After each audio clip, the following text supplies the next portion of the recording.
हे शंभू तेरा दर है मेरा ठिकाना, छत्र छाया रहे तेरी और कहाँ अब है जाना।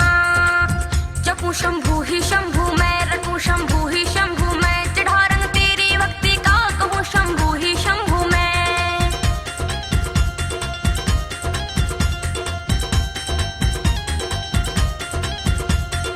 जाने कहाँ मेरी रैन गई, जाने कहाँ मेरी रैन गई, निंदिया चुरा के हाँ नाचूंगी नाचूंगी नाचूंगी शिव कैलाश पति डमरू बजा के हाँ नाचूंगी शिव कैलाश पति डमरू बजा के हाँ।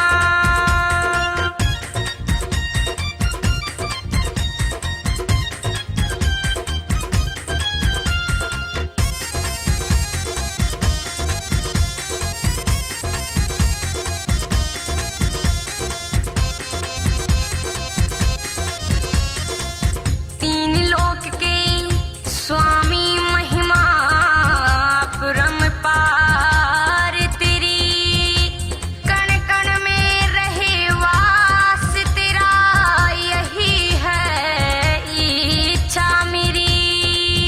लगा के तन पे भस्म रहते कि भगवान ध्यान मगन रहते, देव तुम हो अंतर्यामी त्रिलोकी तुमको कहते।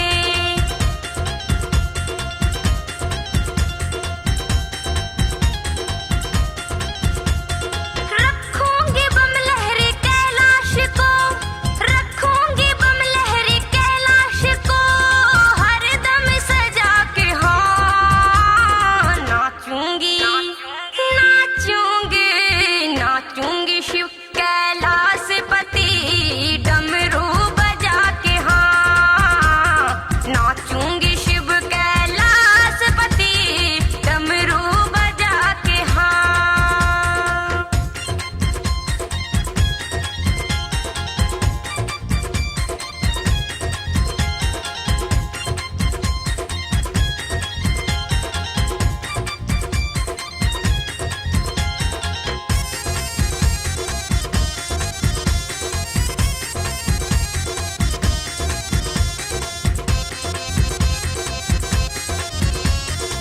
मेरे भगवन तुझ पे